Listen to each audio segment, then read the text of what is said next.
El pasaporte para entrar en el reino de la divina voluntad. De los escritos de la sierva de Dios Luisa Picarreta, volumen 29, capítulo 27, párrafo 3. Tú debes saber, hija mía, que el pasaporte para entrar en mi reino es la voluntad resuelta de no hacer jamás la propia voluntad, incluso a costo de la propia vida y cualquier sacrificio. Este acto decidido y verdadero es como la firma que pone sobre el pasaporte para partir al reino de mi divina voluntad. Y mientras la criatura firma para partir, Dios firma para recibirla. Esta última tendrá tanto valor que todo el cielo irá a su encuentro para recibirla en el reino del fiat divino en el cual ellos viven, y serán todo ojo sobre esta criatura que desde la tierra tiene por vida y por reino la misma voluntad que ellos tienen en el cielo. Pero no basta el pasaporte, sino se debe estudiar la lengua, los modos, las costumbres de este reino divino. Y estos son los conocimientos, las prerrogativas, las bellezas, el valor que contiene mi voluntad. De otra manera estaría como extranjera, no tomaría amor ni sería amada.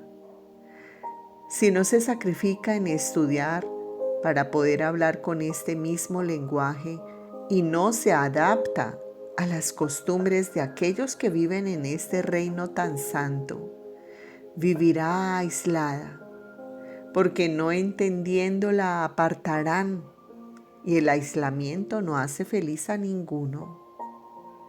Además, se necesita pasar del estudio a la práctica de lo que se ha aprendido. Y después de una larga práctica, al final viene declarada ciudadana del reino de mi divina voluntad. Y entonces disfrutará todas las felicidades que hay en un reino tan santo.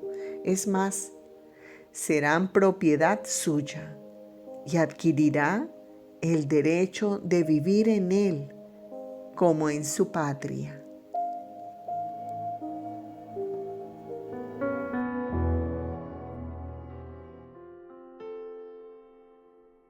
Lectura del Santo Evangelio según San Mateo. Se acercaron los discípulos de Juan y le dijeron: ¿Por qué nosotros y los fariseos ayunamos y tus discípulos no ayunan?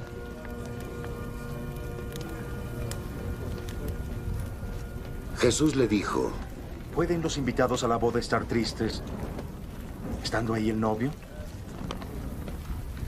Pero días vendrán en que les será arrebatado el novio y ayunarán. Palabra del Señor. Gloria a ti, Señor Jesús. El Evangelio del Reino de la Voluntad Divina. Con María en el cenáculo del Evangelio. Mateo 9, 15. Jesús les dijo: ¿Pueden acaso los invitados a la boda ponerse tristes mientras el novio está con ellos? Días vendrán en que les será arrebatado el novio, entonces ayunarán. Se queda en el sacramento de la Eucaristía. No me niegues tu compañía en tantas amarguras mías. La divinidad ya ha decretado el último día de mi hijo acá abajo. Ya un apóstol lo ha traicionado, poniéndolo en las manos de los judíos para hacerlo morir.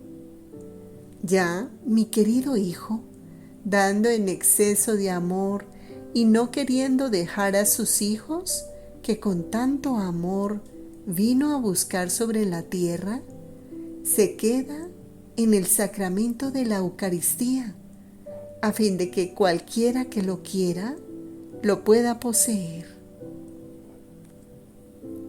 Mateo 9, 14. ¿Por qué tus discípulos no ayunan, como lo hacemos nosotros y los fariseos? Porque no tienen el paladar purgado y están habituados a los alimentos ordinarios de este bajo mundo, como son las virtudes, y no a los alimentos celestiales y divinos, como es mi querer. De los escritos de la sierva de Dios Luisa Picarreta, volumen 19, capítulo 11, párrafos 1 y 2, abril 9, 1926. Estaba pensando entre mí. Mi dulce Jesús dice tantas cosas grandes, admirables, altísimas, maravillosas de la voluntad de Dios. Y no obstante, a mí me parece que las criaturas no tienen de ella el concepto que merece, ni tienen la gran impresión de las maravillas que en ella hay. Más bien parece que la ponen a la par de las virtudes, y tal vez tengan en más aprecio a estas virtudes que a la santísima voluntad de Dios. Y mi siempre amable Jesús, moviéndose en mi interior, me ha dicho: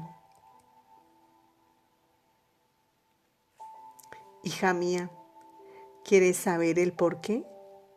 Porque no tienen el paladar purgado y están habituados a los alimentos ordinarios de este bajo mundo, como son las virtudes, y no a los alimentos celestiales y divinos, como es mi querer. Este alimento celestial es gustado solamente por aquel que tiene a la tierra, a las cosas y a las mismas personas como una nada, o bien todas en orden a Dios. Las virtudes que se pueden practicar sobre la tierra raramente están excluidas de fines humanos, de estima propia, de propia gloria, amor por exhibirse ante las personas y de agradar a éstas. Y todos estos fines son como tantos gustos al paladar ordinario del alma, y muchas veces se obra más por estos gustos que por el bien que contiene la virtud. He aquí por qué hacen más impresión las virtudes, porque la voluntad humana gana siempre alguna cosa. En cambio, mi voluntad, la primera cosa que echa por tierra es la voluntad humana, y no tolera ningún fin que sea humano. Ella es de cielo y quiere poner en el alma lo que es divino y pertenece al cielo. Así que el propio yo queda en ayunas y se siente morir. Pero si sintiéndose morir y perdiendo la esperanza de que algún otro alimento le quede, se decide a tomar el alimento de mi voluntad, en cuanto lo toma, estando ya su paladar purgado, entonces siente el gusto del alimento de mi voluntad, tanto que no lo cambiaría aún a costa de la propia vida.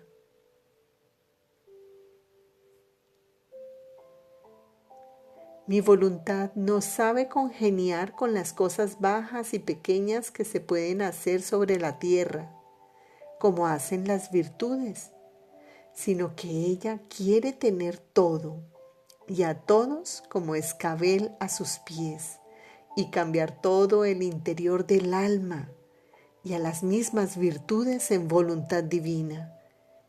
En una palabra, quiere su cielo en el fondo del alma. De otra manera, quedaría impedida y no podría desenvolver su vida divina. Por eso la gran diferencia que hay entre las virtudes y mi voluntad, entre la santidad de la una y de la otra. Las virtudes pueden ser de las criaturas y pueden formar a lo más una santidad humana. Mi voluntad es de Dios y puede formar una santidad toda divina. ¡Qué diferencia! Pero como las criaturas están habituadas a mirar en lo bajo, por eso le hacen más impresión las pequeñas lamparitas de las virtudes que el gran sol de mi voluntad. Mateo 9:15. Jesús les dijo, ¿pueden acaso los invitados a la boda ponerse tristes mientras el novio está con ellos? Días vendrán en que les será arrebatado el novio, entonces ayunarán. El dolor más grande de los apóstoles en toda su vida fue el quedar privados de su Maestro. De los escritos de la sierva de Dios Luisa Picarreta, volumen 16, capítulo 64, párrafos 2 y 3. Hija mía, el dolor más grande de los apóstoles en toda su vida fue el quedar privados de su Maestro. Conforme me veían subir al cielo, su corazón se consumía por el dolor de mi privación, y mucho más agudo y penetrante fue este dolor, porque no era un dolor humano, una cosa material lo que perdían, sino un dolor divino. Era a Dios que perdían. Y si bien yo tenía mi humanidad, pero como resucitó, estaba espiritualizada y glorificada. Por lo tanto, todo el dolor fue en sus almas, que penetrándolos todos se sentían consumir en el dolor, tanto de formar en ellos el más desgarrador y doloroso martirio, pero todo esto era necesario para ellos. Se puede decir que hasta entonces no eran otra cosa que tiernos niños en las virtudes y en el conocimiento de las cosas divinas. Y de mi misma persona podría decir que estaba en medio de ellos y no me conocían ni me amaban de verdad. Pero cuando me vieron subir al cielo, el dolor de perderme rompió el velo y conocieron con certeza que yo era el verdadero Hijo de Dios. El dolor intenso de no verme más en medio de ellos les hizo nacer la firmeza en el bien, la firmeza para sufrir todo por amor de aquel que habían perdido. Les parió la luz de la ciencia divina, les quitó los pañales de la infancia y los formó hombres intrépidos, no más miedosos, sino valerosos. El dolor los transformó y formó en ellos el verdadero carácter de apóstoles, lo que no pudieron obtener con mi presencia. Lo obtuvieron con el dolor de mi privación. Ahora, hija mía, una pequeña lección para ti. Tu vida se puede decir un continuo dolor de perderme y un continuo gozo de adquirirme. Pero entre el dolor de la pérdida y el gozo de adquirirme, ¿cuántas sorpresas no te he hecho? ¿Cuántas cosas no te he dicho? Ha sido el dolor y el doloroso martirio de mi pérdida lo que te preparaba y te disponía a escuchar las sublimes lecciones sobre mi voluntad. En efecto, cuántas veces te parecía haberme perdido y mientras tú estabas inmersa en tu desgarrador dolor, yo volvía a ti con una de las más bellas lecciones sobre mi voluntad y hacía regresar el nuevo gozo de mi adquisición para disponerte de nuevo al traspasante dolor de mi ausencia. Puedo decir que el dolor de quedar privada de mí ha parido en ti los efectos, el valor, los conocimientos, el fundamento de mi voluntad. Era necesario comportarme contigo de este modo, esto es, venir frecuentemente a ti y dejarte a merced del dolor de quedar privada de mí. Habiendo yo establecido el manifestarte en modo especial tantas cosas sobre mi voluntad, debía dejarte en poder de un continuo dolor divino, porque mi voluntad es divina, y solo sobre un dolor divino podía fundar su trono y extender su dominio, y poniéndose en actitud de maestro, comunicaba el conocimiento de mi voluntad, por cuanto a criatura es posible. Muchos se maravillarán al oír mis continuas visitas que te he hecho, lo que no he hecho con los demás, y tu continuo dolor de mi privación. Si tú no me hubieras visto tantas veces, no me habrías conocido ni amado tanto, porque cada visita mía lleva un conocimiento de más de mí y un nuevo amor, y por cuanto más el alma me conoce y me ama, tanto más el dolor se duplica, y yo al venir iba haciendo más fuerte tu dolor, porque quiero que a mi voluntad no le falte el noble cortejo del dolor, que constituye al alma firme y fuerte, tanto de poder mi voluntad formar en ella mi estable morada y darle lecciones nuevas y continuas sobre mi voluntad. Por eso, te lo repito, déjame hacer y confía en mí. Mateo 9:15. Jesús les dijo, ¿pueden acaso los invitados a la boda ponerse tristes mientras el novio está con ellos? Días vendrán en que les será arrebatado el novio, entonces ayunarán. La sabiduría eterna ha establecido que el alimento del alma del hombre sea la voluntad de Dios. Un alma privada de este alimento celestial. Un alma en ayunas de alimento corporal. De los escritos de la sierva de Dios, Luisa Picarreta, volumen 18, capítulo 7, párrafo 2. Hija mía, mi voluntad es más que alimento. El alimento da la fuerza al cuerpo, lo calienta, aumenta la sangre, reaviva la inteligencia si está debilitada. Da la fuerza a todos los miembros y empuja a la criatura a nuevas obras y sacrificios.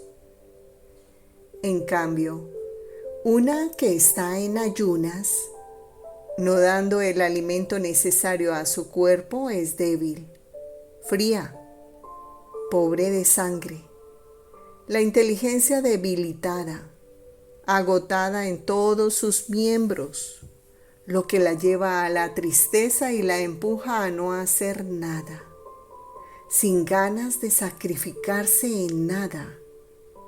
Pobrecita, se siente faltar la vida en toda su persona.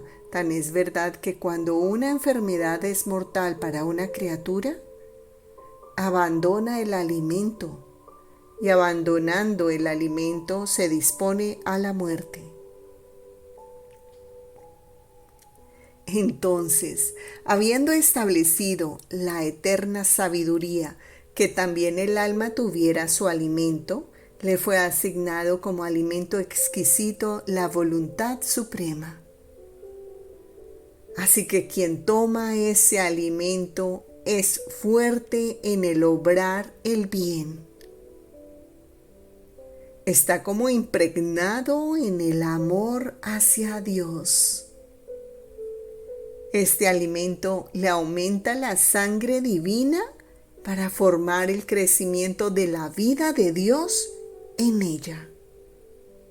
Como sol, se refleja en su inteligencia para hacerla conocer a su Creador y formarse a su semejanza. Le pone la fuerza en toda el alma para poner en vigor todas las virtudes y la empuja a nuevos trabajos y a sacrificios inauditos. El alimento de mi voluntad se da a cada instante, a cada respiro, de noche, de día, en cada cosa y cuantas veces se quiera. No hay que temer como con el alimento corporal, que si se toma en exceso hace daño y produce enfermedades. No, por cuanto más se toma, más fortifica y tanto más eleva al alma a la semejanza con su Creador. Se puede estar siempre con la boca abierta en acto de tomar este alimento celestial. Todo al contrario para quien no toma este alimento de mi voluntad. Para quien no lo toma de ninguna manera, se puede decir que se dispone a morir eternamente. Para quien se alimenta de él rara vez, es débil e inconstante en el bien. Es frío en el amor. Es pobre de sangre divina, de manera que crece como anémica en él la vida divina. La luz en su inteligencia es tan escasa que poco o nada conoce de su Creador, y no conociéndolo, su semejanza está tan lejana de él por cuanto está lejano el alimento de su voluntad. Está sin brío en el obrar el bien, porque no tiene alimento suficiente. Y ahora se le escapa la paciencia. Ahora la caridad. Ahora el desapego de todo. Así que las pobres virtudes viven como estranguladas sin el alimento suficiente de mi voluntad. Si se pudiese ver un alma privada de este alimento celestial, sería de llorar. Tantas son las miserias y las suciedades con las que está cubierta. Sin embargo, es mucho más de compadecer si se ve una criatura en ayunas del alimento corporal, porque muchas veces le faltan los medios para comprarlo. En cambio, el alimento de mi voluntad se da gratuitamente. Por lo tanto, quien no lo toma merece la condena. Y la condena se la forma ella misma porque rechaza el alimento que le daba la vida. Mateo 9:15. Jesús les dijo: ¿pueden acaso los invitados a la boda ponerse tristes mientras el novio está con ellos? Días vendrán en que les será arrebatado el novio, entonces ayunarán. Si tú supieras para qué sirven mis privaciones, tú te sientes sin vida privada de mí. Te sientes muerta. Sin embargo, sobre de aquel dolor y de aquella muerte viene formada mi nueva vida. Y esta nueva vida te trae las nuevas manifestaciones de la vida de mi divina voluntad, porque siendo tu pena divina, que tiene la virtud de hacerte sentir la muerte, pero sin morir, tiene virtud de hacer surgir de nuevo mi misma vida, con el encanto de mis verdades. El dolor de mi privación prepara el lugar a mi nueva vida y dispone a tu alma a escuchar y comprender las importantes verdades sobre mi fiat divino. Si yo no te privase frecuentemente de mí, no habrías tenido las nuevas sorpresas de tu Jesús, sus tantas enseñanzas. ¿No has visto tú misma que después que has estado privada de mí y tú creías que todo había terminado para ti, mi vida resurgía de nuevo en ti y todo amor y festivo me ponía a darte mis lecciones?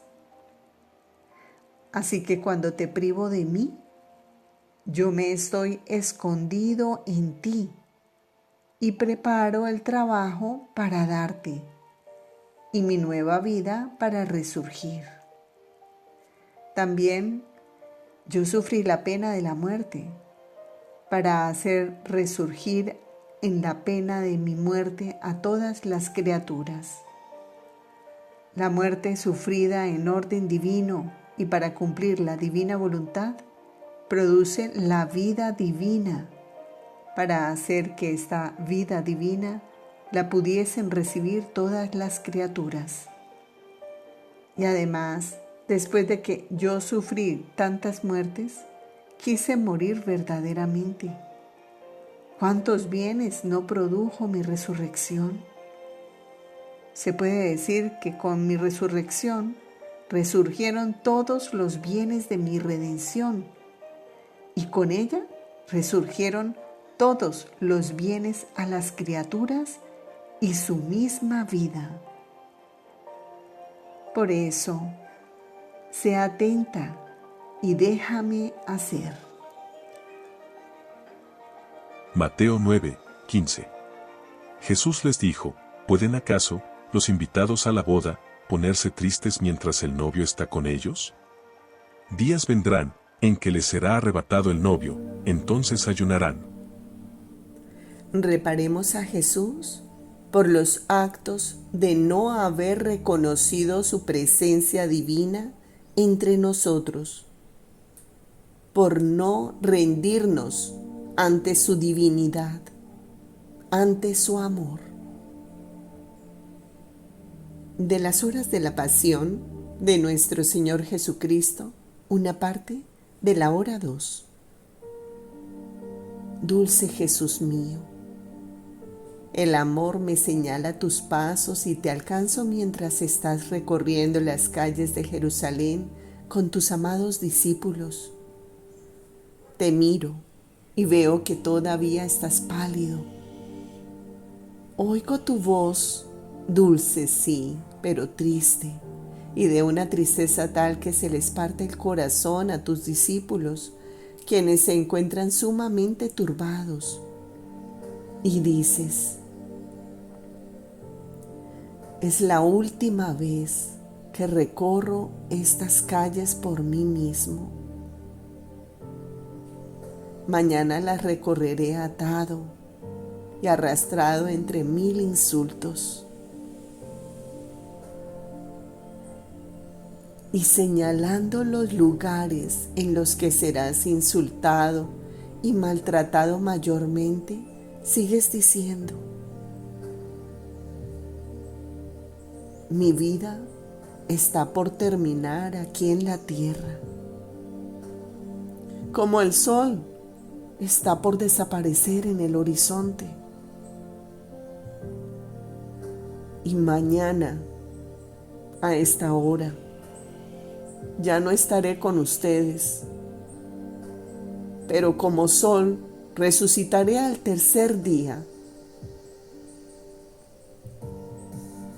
Al oír estas palabras, los apóstoles se ponen muy tristes y taciturnos y no saben qué responder. Pero tú añades, ánimo, no se abatan, yo no los dejaré, estaré siempre con ustedes. Pero es necesario que yo muera por el bien de todos ustedes. Y diciendo esto, te conmueves, pero con tu voz sofocada por el llanto continúas instruyéndolos. Y antes de entrar al cenáculo, Miras el sol que está en el ocaso, así como tú estás en el ocaso de tu vida, y ofreces tus pasos por quienes se encuentran en el ocaso de la vida, y les das la gracia para que puedan morir en ti,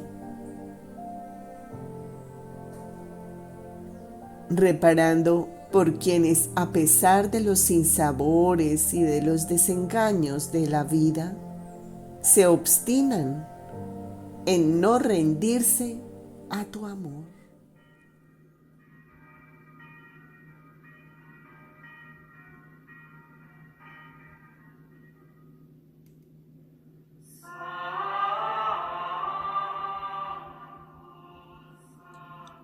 Oh corazón misericordioso de mi Jesús, que para la salvación y la santificación de tantas almas te has dignado a conservar durante tantos años en la tierra a tu humilde sierva, Luisa, tu pequeña hija de la divina voluntad. Escucha mi plegaria, que ella sea glorificada enseguida por tu santa iglesia, y por su intercesión concédeme la gracia que humildemente te pido. Se realiza un Padre Nuestro, un Ave María y un Gloria.